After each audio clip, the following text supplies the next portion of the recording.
Obrigado, Ari. Bom dia, meus queridos companheiros. Bom dia, minhas queridas companheiras. Bom dia.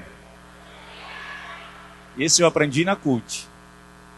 Bom, para mim é um prazer estar aqui conversando com vocês, não só porque eu estou em casa, eu sou da CUT. Fui dirigente da CUT no século passado e um pouquinho no início desse século. Fui da executiva de 94 até 2005, se eu não me engano.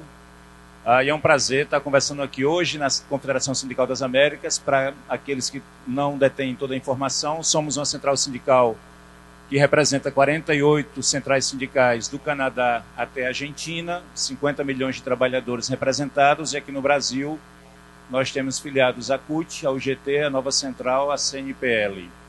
E a CUT é uma das principais centrais, se não a principal, uma das principais centrais sindicais nossas da CSA.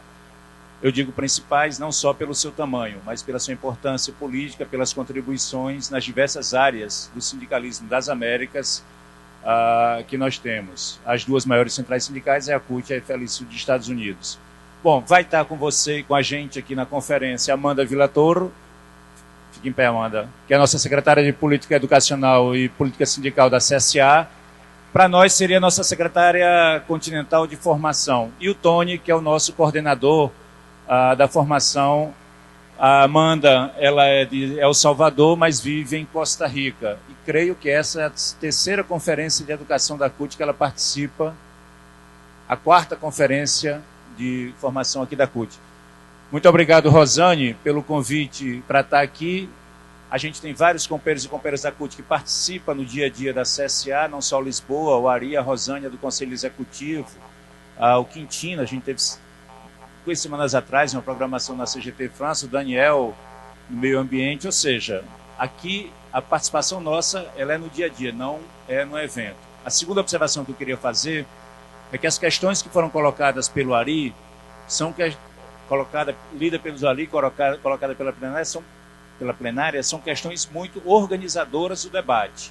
Como nós encaramos a formação como um processo e não como um evento, nós temos 2 compromissos: tentar conversar um pouco aqui sobre elas, mas voltar essas questões para a CSA e dar um retorno à CUT, como a Maria Flor falou no início, dar um retorno para a CUT das questões dirigidas a nós e organizar um debate para esse período todo.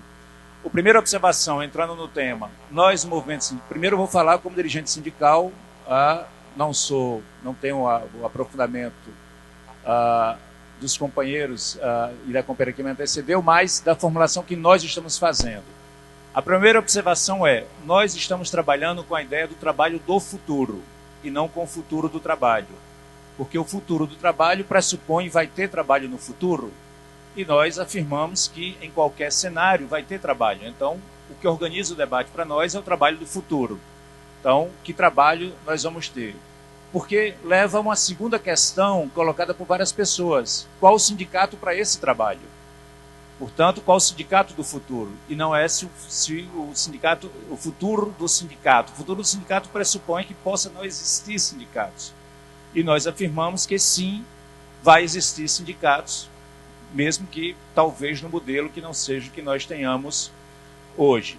A segunda, ela é muito rápida, é que nós já estamos no futuro. Acho que o Walter Sanches falou muito bem.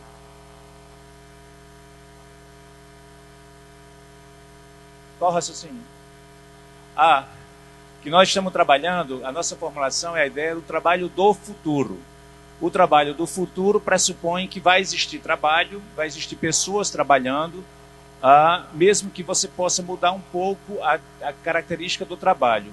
O futuro do trabalho, ela pode embutir uma pergunta, vai existir trabalho no futuro? E nós estamos dizendo que sim. Mas esse é um tema que a gente está trabalhando. A Ari já participou de alguns debates dentro da CSA e do Movimento Sindical Internacional, mas que organiza. O outro elemento que eu acho que a gente tem que colocar é o debate sobre o trabalho do futuro não é a mesma coisa entre um país desenvolvido e um país em desenvolvimento. Não é a mesma coisa em um país central ou um país da periferia. O debate não se dá da mesma forma. O Fausto, quando apresentou os slides, apresentou uma projeção de um navio e depois o outro com martelo. Então, isso tem uma divisão de desenvolvimento e de países. E o grau de aceleração, o grau de avanço, de rapidez em algumas áreas tecnológicas, ela se dá também de maneira desigual entre um país desenvolvido e um subdesenvolvido. Nós podemos ter pontas pequenas, o Walter citou o exemplo da indústria, nos anos 90 nós tivemos no setor bancário, pontas pequenas na composição do trabalho que possa ter algo muito avançado. Eu estou falando da América Latina e Caribe. E outras que vão demorar muito. Em países desenvolvidos, em geral, chega mais rápido em várias pontas. Então, acho que a gente tem que centrar esse debate, ter claro esse debate. Segundo, que os desafios que nós enfrentamos na América Latina e Caribe sobre o trabalho do futuro são desafios que já existem.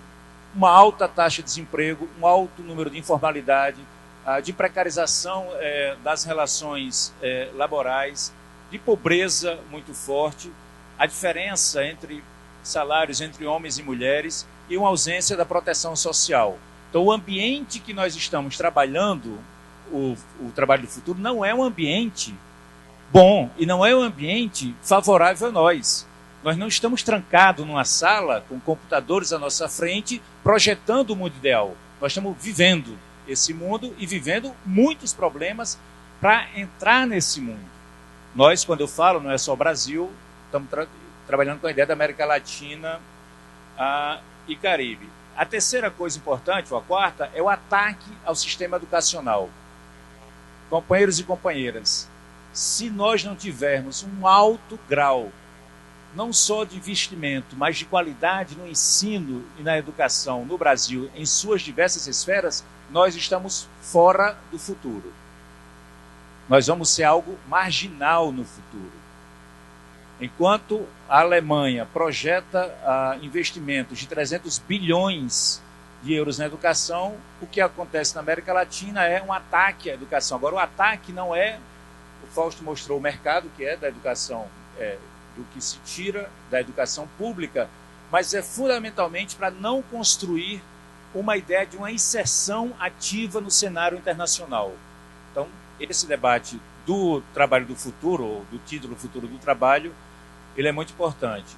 O outro elemento que organiza o nosso debate é quem se apropria dos avanços tecnológicos. Porque o debate não é o avanço tecnológico sim ou não. A questão é quem se apropria dele, como usa. E aí nós podemos chegar mais para frente no que nós vivemos hoje. E o outro elemento importante que organiza esse debate também é a divisão internacional da produção e das relações de trabalho. Existe uma outra divisão internacional da produção. E existe uma outra divisão internacional do trabalho.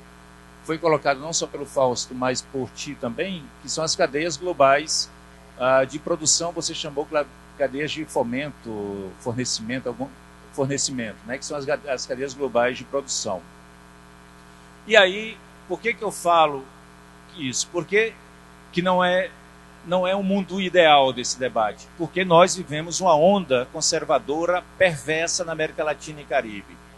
E hoje, no nosso continente das Américas, duas pontas organizam essa onda conservadora. É o extremo norte, com o Trump, nos Estados Unidos, e o extremo sul, com Bolsonaro, no Brasil. Bolsonaro e Macri.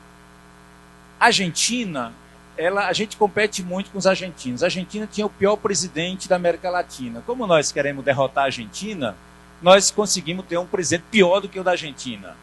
Então, que é o Bolsonaro.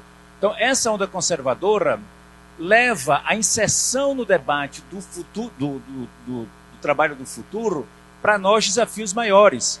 Porque se eu consigo perceber que para entrar na inserção tecnológica mundial é necessário educação, é necessário formação profissional, é necessário universidades de ponta. Se eu acho isso como um pressuposto, o que está acontecendo no Brasil? Esses pressupostos estão sendo destruídos, derrotados, né, das universidades públicas, dos cortes, etc. Então, nós estamos fazendo esse debate dentro de um cenário de disputa que acho que você também colocou na sua lâmina inicial, que é muito mais forte do que um debate teórico sobre o futuro do trabalho. Bom, para os sindicatos, e aí são várias perguntas que apareceram. A gente pode perguntar, qual o sindicato do futuro? Se eu olho a América Latina e Caribe, nós estamos convencidos, e no Brasil não é exceção, ao contrário, ela justifica mais o que eu vou dizer, que o sindicato do futuro ele não vai ser construído por alguém hipotético do futuro. Ele não vem de fora. Quem constrói o sindicato do futuro somos... é essa geração. Então, a construção do sindicato do futuro, do nosso sindicato que enfrenta, está nessa sala, está nessa central, está na CSA, não está fora. Não vai aparecer ninguém que faça. Diferentemente da CUT, que nós criamos em 83, e vinha do movimento de ascensão de 78, 79, com os metalúrgicos do ABC, nós tivemos uma interrupção da ditadura militar que matou ou exilou ou tirou um conjunto de militantes da vida política. Nós fomos a geração da reconstrução. Mas a reconstrução se deu não só daqueles que já viviam, Lula foi presidente do sindicato em 68, 72, por aí, que já vinha e apontou o novo sindicalismo a partir de 83. E a molecada que éramos nós na época, né, construindo isso. Então, a ideia da autorreforma sindical ela é muito importante para dizer que sindicato nós queremos. Autorreforma por quê? Porque ninguém vai fazer para nós. Ou a gente faz ou ninguém faz. Não vai ser a Unicamp, com todo respeito, não vai ser as universidades, não vai ser outros movimentos sociais, somos nós, dos sindicatos, que estamos no dia a dia, que vai dizer como funciona. E o nosso sindicato é isso. Outro elemento importante é a construção do sindicato hoje. Eu acho que o Walter foi muito feliz em pegar o tema brasileiro. O imposto sindical já não existe, não sei se volta da forma que era. O registro sindical serve para quê mesmo? Né? Quem é mais velho aqui lembra da CUT nos anos 80. A gente não tinha registro sindical, a gente construiu os sindicatos da educação, que eu venho da educação, nas associações profissionais, que não era sindicato. O sindicato veio depois. Ou seja, nós dizemos como o sindicato, a nossa decisão política pode dizer como o sindicato funciona. Quem disse que no Brasil a gente precisa ter 5 mil sindicatos filiados à CUT? Quem falou isso? Que a gente tem que ter 15 mil, 20 mil sindicatos no Brasil. Quem disse que eu, como professor, não posso estar junto de um outro setor, de uma categoria, no mesmo sindicato? Que tenha. Quem disse que nós não podemos ter 200 sindicatos no Brasil filiados à CUT? E 200 sindicatos fortes? Não estou dizendo que a gente vai fazer isso no Congresso de outubro. Mas se nós não tomamos a decisão de reformar a nossa estrutura sindical a partir de nós mesmos, sem esperar de fora, a gente não renova uma estrutura sindical combativa, a mais importante que nós construímos no século XX e no início do século XXI, que é a Central Única dos Trabalhadores do Brasil. Então, acho que essa é uma pauta que tem entre nós e vem o debate da formação. Daí, eu acho que da formação tem alguns aspectos. O primeiro aspecto que eu acho, viu, Rosane, que eu acho que a gente tem que trabalhar muito, é perceber que nós perdemos uma batalha cultural nos anos 90, que era se o sindicato era importante ou não. E a batalha cultural foi muito agressiva com a gente. E o sindicato não é importante. Nós perdemos uma batalha cultural, mas não fomos derrotados. Porque nós existimos ainda muito fortes. Há que voltar uma batalha cultural com o nosso povo trabalhador sobre a importância do sindicato.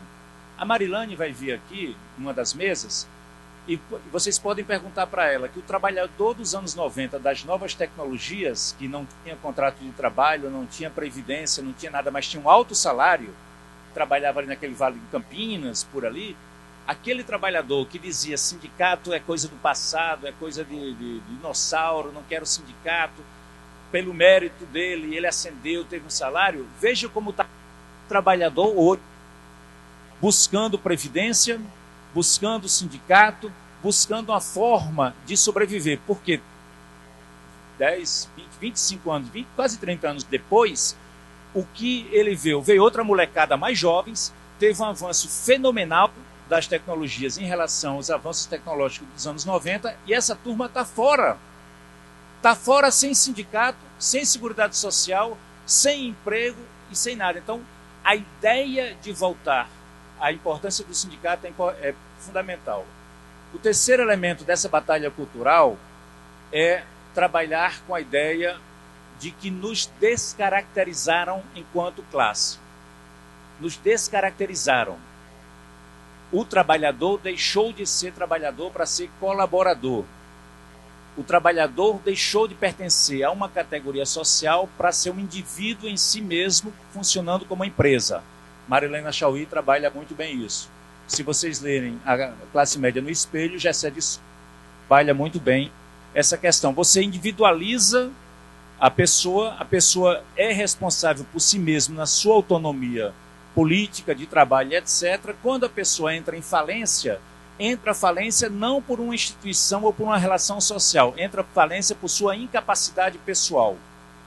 Essa ideia de transformar o trabalhador no indivíduo de si mesmo, como um colaborador, ou algo parecido, ou uma empresa, ou um PJ, etc., etc., ele retira de uma classe social. Ao retirar de uma classe social o conflito, ele deixa de ser um conflito de classe para ser um conflito judicial. Portanto, hoje, a ideia da justicialização da política, ela se dá de maneira mais forte porque a descaracterização da classe já foi feita de maneira brutal pelo neoliberalismo. Então, voltar a uma identidade de trabalhador, uma identidade de classe é fundamental. E a formação é o espaço principal, prioritário para voltar. E a formação em dois sentidos. Primeiro, uma formação que o trabalhador se enxergue como trabalhador de 2019 e 2020, não como trabalhador de 1960. Então, com as demandas que nós temos hoje, de uma contradição de relações de trabalho extremamente atrasadas, a turma do trabalho escravo aqui no Brasil, do trabalho escravo e da indústria 4.0. Então, a complexidade da nossa classe trabalhadora, ela não se dá só na nossa agenda política. A agenda política do trabalhador e da trabalhadora hoje não é só a relação trabalhista. Ela é o feminismo, ela é o ambientalismo, ela é o tema racial, é o tema dos indígenas, dos povos originais. Ou seja, é uma agenda muito mais ampla.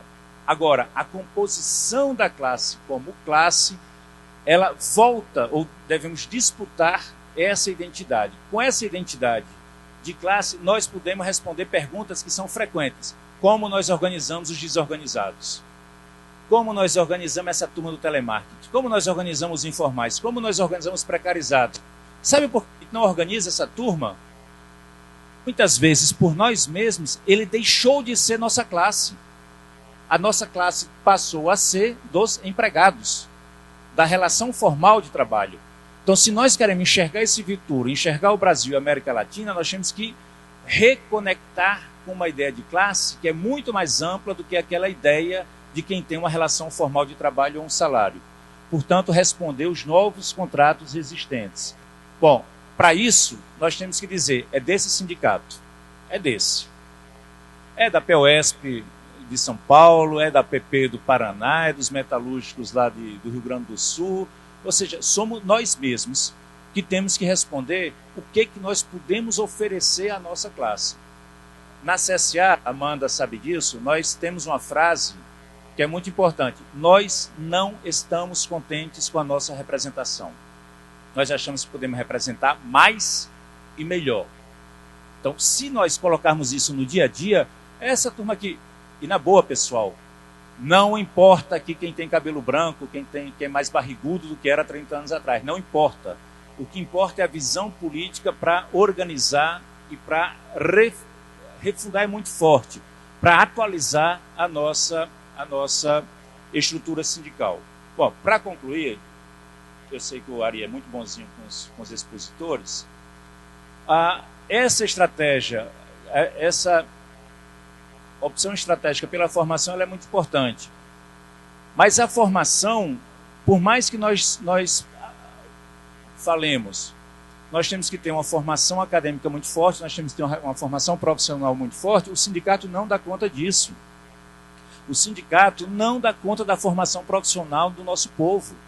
Então, a disputa da política pública para a formação é fundamental. O ambiente da disputa da formação profissional no governo Lula e Dilma era um. Hoje é completamente outro. Então, o centro da nossa disputa, além de nós olharmos para nós mesmos, é a disputa política pela democracia. Esse é o centro hoje. Para essa onda conservadora. É a opção por um sindicalismo sociopolítico, que saiba que nós estamos metidos num período político e que tem que ser respondido. Para a América Latina e Caribe, vou concluir aí. Acho muito importante uma coisa que a Maribel falou o seguinte: não existe determinismo tecnológico e nem catastrofismo, não existe. Existe uma tendência que se dá, existe uma concentração brutal de renda, de riqueza, uma apropriação brutal dos avanços tecnológicos. Agora, nós estamos num planeta social e política. A luta social e política pode determinar para onde vai a apropriação, não só da riqueza, mas para onde vai a apropriação dos avanços tecnológicos. Então, acho que trabalhar com a ideia de não ter determinismo tecnológico, ele é muito importante, porque senão nós vamos nos paralisar.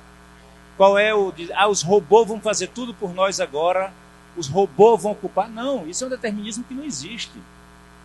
Para onde vai a humanidade está em disputa. Nós tivemos um retrocesso agora de disputas civilizatórias, mas a disputa que nós temos hoje é se nós avançamos de maneira civilizatória ou regredimos a uma barbárie. Nós somos daqueles e daquelas que dizem não aceitamos ver isso calado, e nós estamos na disputa.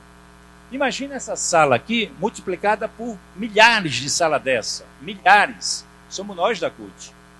Imagina o Congresso de Outubro, que é diferente de todos os outros. O Quintino estava me explicando lá no Congresso da CGT França, eu Ari aqui.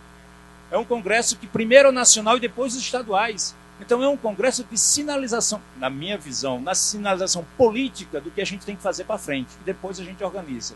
Ele é muito importante. E outra coisa, para concluir mesmo, porque todo sindicalista da CUT tem que concluir 3 vezes. Então, terceira vez. Essa é a época que nos tocou viver. Essa é a época que fomos nós que estamos vivendo. Então, não existe outra época, nem o passado, nem o futuro hipotético. Essa é nossa época. E só nós podemos responder a nossa época. Nós temos 2 opções de responder: de maneira passiva, que passe o rodo em cima da gente, ou de uma maneira ativa, que diz assim: nós podemos ter 1, 2 ou 3 derrotas, mas não nos vencerão, e nós estaremos de pé. Então, acho que esse é o sentido da Conferência de Formação da CUT, esse é o sentido do internacionalismo sindical do século XXI, esse é o sentido de dizer: essa classe trabalhadora, o mundo não está pior porque existe nós. Se nós não existíssemos, pior no planeta. E somos nós que vamos ter que responder à nossa época e dizer: estamos preparados e vamos responder. Obrigado.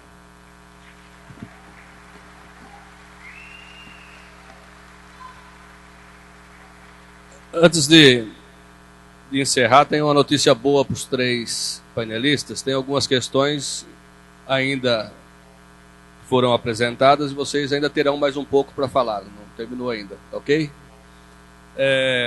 A Priscila Costa, sobre a organização dos desempregados. Precisamos representar os trabalhadores desempregados. Como poderá ser feito? Maribel, compreende isso? Precisamos representar os trabalhadores desempregados. Como poderia ser feito? O Nivaldo faz a seguinte pergunta: muito obrigado pela acolhida e participação nesta formação.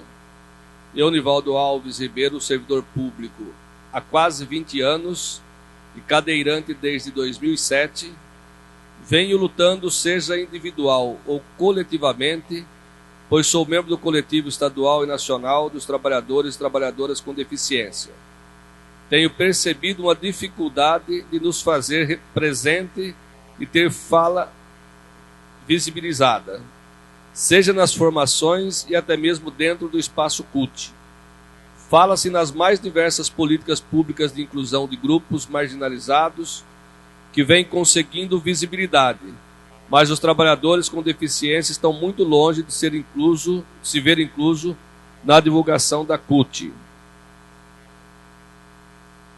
Sobre a organização dos trabalhadores e negociação, a Thalita Régia da Silva, como representar segmentos de trabalho que atualmente se organizam via associações específicas.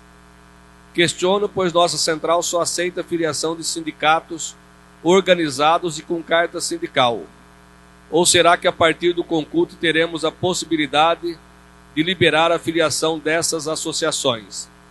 E se for aceito, quais as estratégias ou as regras básicas para essa nova relação de negociação laboral? E uma questão específica para Maribel. Roberto Silva Santos, que é secretário de Informação da CUT Sergipe, pergunta: como a OIT avalia o crescimento da extrema-direita? Como tratar o Brasil e os Estados Unidos e vários países europeus que são contrários às recomendações da OIT? O que fazer sobre esses países que têm posição contrária a normas e regulamentos da OIT? Vou passar para que vocês possam fazer uma breve saudação final e tentar responder algumas dessas questões que foram apresentadas. Podemos começar com a Maribel.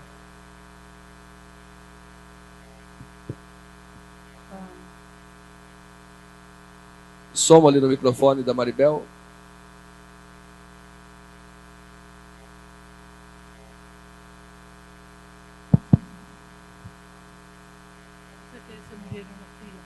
Bueno, hablaba ahorita que hay que retornar la mirada a normas de la OIT que están ahí, que no siempre se habla de ellas y que pueden darnos respuesta de varios temas. Pero hay un convenio del que sí se habla siempre. Sé que Brasil no lo ha ratificado, pero no importa porque es un convenio fundamental. Y como convenio fundamental, el país está obligado a aplicarlo. Y es el convenio 87 sobre libertad sindical y protección del derecho de sindicación, que establece que todos los trabajadores y trabajadoras, sin ninguna distinción, tienen derecho de crear y de afiliarse a las organizaciones que estimen conveniente. Ese párrafo da la apertura necesaria para que las organizaciones sindicales puedan tener una estructura que responda a las necesidades del momento. Un trabajador, cuando hablamos de trabajador desempleado, nos estamos refiriendo a alguien que momentáneamente se encuentra en el desempleo, en el paro, ¿verdad? En la cesantía. Pero es alguien que normalmente trabaja, pero que por razones de reducción de personal en una empresa, cambio de la empresa, fusión, o porque el área donde realizaba sus actividades se reduce, pierde el empleo. Entonces, y es un tema que pienso que las organizaciones sindicales lo han discutido, que mencionó Rafael ahorita con el tema de la autorreforma, es ver hacia internamente de las organizaciones sindicales, conforme a lo que dice el convenio 87, cuál es esa estructura que permitirá que un trabajador se mueva de una actividad a otra.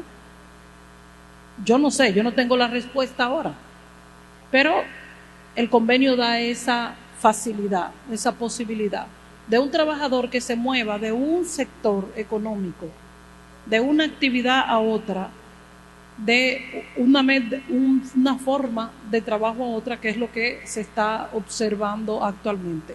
Yo voy a ponerle un ejemplo. Dentro de los trabajos de los sectores económicos que están siendo más afectados por el desarrollo de las tecnologías está el sector comercio. Pero ¿quiénes son los trabajadores y las trabajadoras, en su mayoría mujeres, del sector comercio? Son personas que tienen mucha dificultad para incorporarse a otras actividades por los conocimientos técnicos que requieren otras actividades. Entonces, es uno de los desafíos, por supuesto, como mencionaba Rafael ahorita, el tema de la formación, pero cómo lograr que ese trabajador que se mueve constantemente de un trabajo, de una actividad, de un sector a otro, pueda estar sindicalizado. Yo pienso que el convenio 87 responde a esa necesidad. Segundo, la segunda pregunta, sobre los países que no cumplen las normas. Bueno, la OIT, lo bueno de la OIT es que tiene un sistema normativo, pero un sistema de control. Y el sistema de control es tripartito. La oficina, ¿verdad? Nosotros, los funcionarios que estamos, generalmente no analizamos, aunque sí vemos, pero no estamos pendientes de si un país cumple o no con las normas. Pero hay mecanismos de control de la Organización Internacional del Trabajo, como es la Comisión de Expertos en aplicación de convenios y recomendaciones, que da un seguimiento año por año a los convenios que el país ha ratificado. Diferente de Estados Unidos, que ha ratificado muy pocos convenios, muy pocos de los países que menos ratifica, ustedes tienen Brasil, pudiéramos decir, que tiene la ventaja de que ha ratificado muchos convenios. Y yo voy a poner un ejemplo de un convenio ratificado por Brasil, el convenio 102 sobre seguridad social. Y la reforma y el proceso de reforma previsional. Si se violenta el convenio 102 con una reforma, con una ley o con una práctica, los trabajadores y las trabajadoras, mejor dicho, las organizaciones sindicales tienen la posibilidad de utilizar los mecanismos de control de la OIT para interponer, sea mandar los comentarios a la comisión de expertos, sea para interponer una queja por violación a la libertad sindical, si es libertad sindical, o una reclamación por el artículo 24 de la Constitución, o una queja por aplicación del artículo 26 de la Constitución. Lo importante es que, si bien el sistema normativo de la OIT no es perfecto, yo creo que ningún sistema de justicia y que tiene que ver con derechos humanos, como son los derechos laborales, no es perfecto, pero es un sistema que está ahí, donde las organizaciones sindicales participan de manera directa. Entonces pienso que es la respuesta frente a los países que normas que han ratificado. La respuesta es la acción de las organizaciones sindicales dentro del sistema normativo que tiene la Organización Internacional del Trabajo. Muchas gracias, Maribel. Fausto. Bem, o tempo sempre urge, a gente acaba falando algumas coisas e deixando outras, né? Mas uma questão que nós temos que nos fazer, eu acho que a educação é um lugar bom para fazer perguntas. É se os representam trabalhadores ou eles representam contratos de trabalho. Eu acho que essa é uma definição fundamental. Quando a gente fala em representar trabalhadores, a discussão se ele é formal, se ele é informal, se ele está empregado, se ele está desempregado, ela não é um problema. Agora, quando a gente representa vínculos de trabalho, contratos de trabalho, aí sim, aí nós estamos preocupados se ele tem carteira assinada, se ele não tem carteira assinada, se ele é trabalhador estatutário, se ele é trabalhador de uma OS. e a gente vai vendo os conflitos que isso dá no interior das organizações sindicais. Então, acho que essa é uma pergunta que nós temos que nos responder, porque ela vai ajudar a pensar qual é esse sindicato do futuro, que tem que representar uma diversidade de contratações, uma diversidade de formas de representação, e que, historicamente, o sindicalismo que nós construímos a partir de uma visão que nós conhecemos como sindicato industrial, tem muita dificuldade de lidar com essas mudanças e com essas diversidades que a nossa economia já nos colocou. Então, acho que essa é uma das perguntas. A outra é como é que a gente lida com um pouco, do ponto de vista da tecnologia, com questões que poderiam nos ajudar. A gente vê os bancos discutindo portabilidade de conta. A gente vê as empresas de telefonia, portabilidade de números. A gente vê um monte de sistemas trabalhando esta ideia. A previdência privada está discutindo a tal da portabilidade da minha conta previdenciária. Agora, por que um trabalhador filiado ao Sindicato dos Metalúrgicos, da CUT, que depois fica desempregado um tempo e depois ele vira um trabalhador químico, por que ele tem que deixar de ser filiado do Sindicato dos Metalúrgicos, porque ele ficou desempregado, e depois se refiliar ao Sindicato dos Químicos? Por exemplo, são questões que estão postas para nós enquanto questão. E eu estou falando só do interior de uma central só, porque isso dá para a gente avançar para além de tudo isso. Ou seja, nós vamos ter que pensar coisas diferentes. O que eu tenho clareza é que não dá para a gente imaginar que a gente deixe de representar o trabalhador no momento que ele tem mais dificuldade, que é quando ele está desempregado.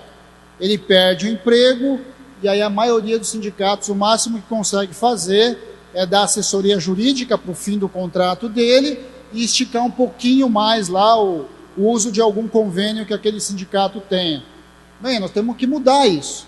Agora, de novo, isso também não é novidade. A economia solidária surgiu por dentro da CUT, por dentro de vários sindicatos cutistas, como uma forma de lidar com o trabalhador desempregado e criar possibilidades de trabalho para ele. Então, acho que são coisas que nós temos que recuperar, inclusive da nossa história, para colocar alguns desafios. Bem, eu tive recentemente numa atividade das frentes e estava lá o movimento dos trabalhadores sem direitos. Bem, então alguém irá representá-los. A pergunta, de novo, é se será nós ou serão outros. Ou se esses outros estarão conosco. Eu acho que também são perguntas para nós colocadas. Bem, a outra contradição que a gente também tem que olhar um pouco é que a gente também vê as brigas por uma discussão se o sindicato é um sindicato de serviço ou se o sindicato é um sindicato de representação, um sindicato de luta, e esse é um embate que a gente ouve o tempo todo. A luta pelos direitos, por exemplo, quando você pega um trabalhador que foi aviltado do seu direito e o sindicato presta um serviço para ele de ajudar ele garantir o seu direito, não é lutar pelo seu direito e não é um serviço também. Então, às vezes a gente constrói contradições e oposições onde talvez não exista do jeito que a gente imagina, mas que a gente tem que olhar sobre uma outra forma, olhar sobre um outro olhar, sobre como a gente vai lidar com esses diversos trabalhadores. Bem, eu agradeço a possibilidade de conversar com vocês. Nós do DIEESE estamos o tempo todo junto com o movimento sindical, e eu aproveito para pedir novamente que nós lá no DIEESE, como todos vocês, vivamos as dificuldades do movimento sindical e estamos para ajudá-los e chamamos para que se filiem, que estejam juntos com a gente também, para nós podermos juntos nos ajudar, como nós estamos fazendo neste momento. Obrigado e até a próxima. Obrigado, Fausto. Obrigado a sempre valorosa contribuição do DIEESE. Após o final desse debate aqui, haverá uma reunião com todos e todas que discutem a questão racial. Será uma reunião rápida de no máximo 10 minutos, então quem debate esse tema permanecer no plenário após essa mesa de debate. Companheiro Rafael? Obrigado. Desculpa. Obrigado, Ari. Eu acho que essa coisa que o Fausto... Porque o retorno do som aqui é muito ruim, a gente às vezes não entende o que fala. Mas acho que uma das tarefas nossas é não deixar o DIEESE morrer. E essa tarefa é fundamental, porque, bom, não preciso explicar muito aqui e não tenho tempo para isso. Mas as 3 ou 4 questões colocaram, começando pela racial, que vai ter a reunião agora. O tema da democracia racial, da inclusão e etc., tem a ver muito com as políticas públicas e afirmativas que nós temos de combate ao racismo nos nossos países. Se nós temos um retrocesso nas políticas de inclusão, entre elas a racial, e se nós olhamos que frente ao trabalho do futuro, pelo menos no trabalho de nível tecnológico mais alto, a formação acadêmica e profissional tem que ser muito elevada, se esses elementos estão colocados, qual é a leitura imediata? É que nós vamos ter mais discriminação. Porque quando você não dá oportunidade da população negra a inserir, a se formar, a diferença aumenta. Mas isso é uma luta política. Se é assumida pelo conjunto da classe, não somente pela secretaria ou pelo coletivo antirracista, mas o conjunto da nossa classe assume essa luta, a possibilidade de nós diminuirmos essa brecha ela é maior. O segundo tema é dos portadores de deficiência. Acho que tem 2 coisas a ver dentro da CUT. Como é que participa isso? Os companheiros que estão na executiva da CUT respondam. Desde que eu saí da executiva da CUT e fui para a Orite para acessar, eu tenho muito cuidado na relação com a executiva da CUT, não me meter, não estar aí dentro, etc. Mas não quero, ou seja, é uma política que a CUT tem que debater. A segunda coisa é política pública para os deficientes, que aí é o conjunto da central, seja política de emprego, de inclusão, de acesso, de mobilidade e por aí vai. A outra questão que foi colocada aqui, como nós representamos na negociação. Eu queria falar muito rapidamente, acho que a gente ouviu o tema da Turquia, dos trabalhadores da Renault, que tinha um sindicato, que era um sindicato oficial, e cacete nos trabalhadores. Começaram a organizar um movimento paralelo, foram presos, teve um processo de violência muito forte, esse movimento persiste. Esses trabalhadores da Renault da Turquia fizeram contato com os trabalhadores da Renault da França, houve um processo de solidariedade, independente do sindicato, os trabalhadores se organizaram e fizeram uma greve na Renault. A pressão com a direção da Renault da França fez com que a empresa da Renault em Turquia tivesse que negociar.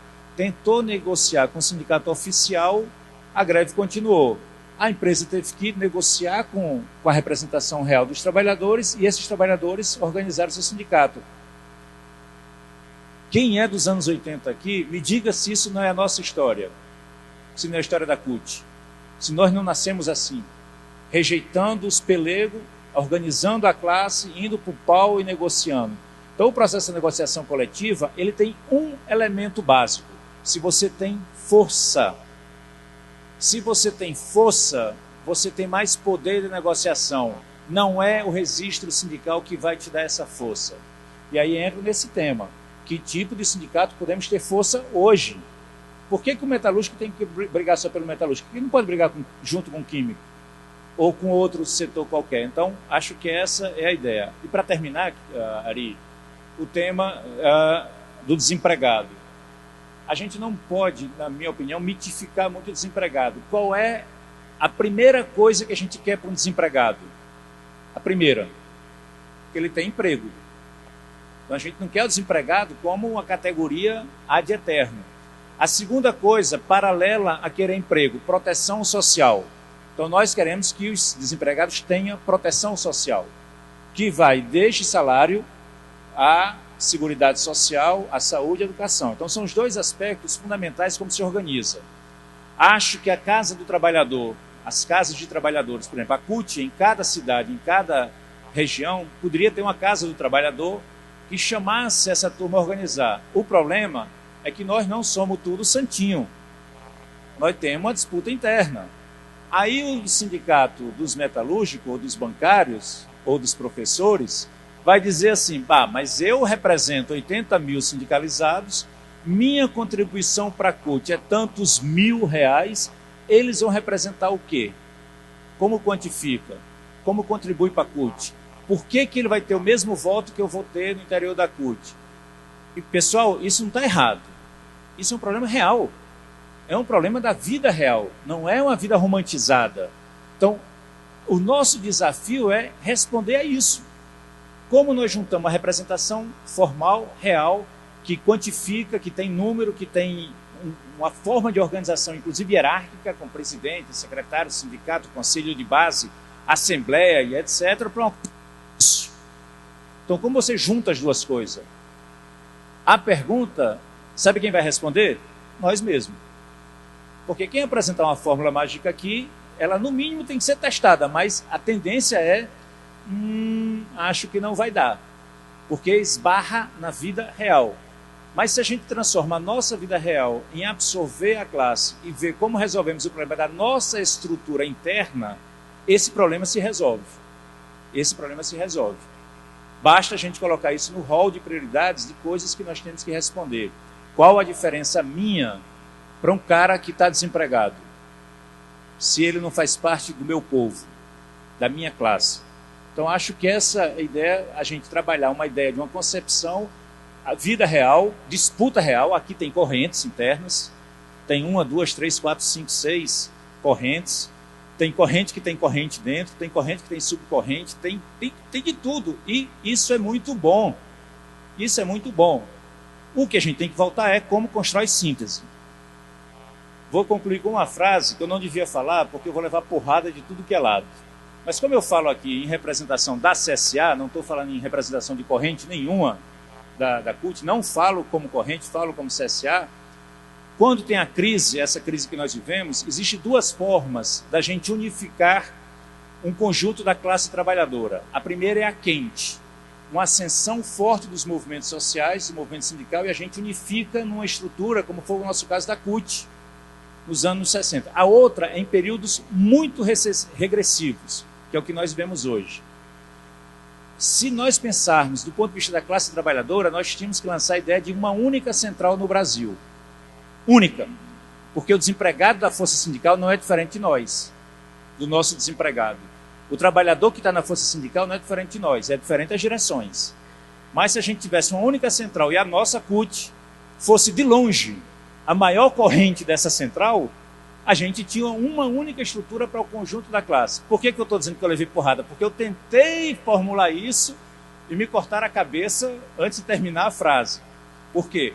Porque nós não chegamos ainda nesse grau. Mas a ideia da unidade, da unificação é muito importante. E qualquer projeto de unidade, de unificação e de central grande no Brasil passa necessariamente pela Central Única dos Trabalhadores. Se não for pela CUT, não será. Então, esse é o tamanho da demanda que nós temos. Obrigado, Ari. Obrigado, Rosane.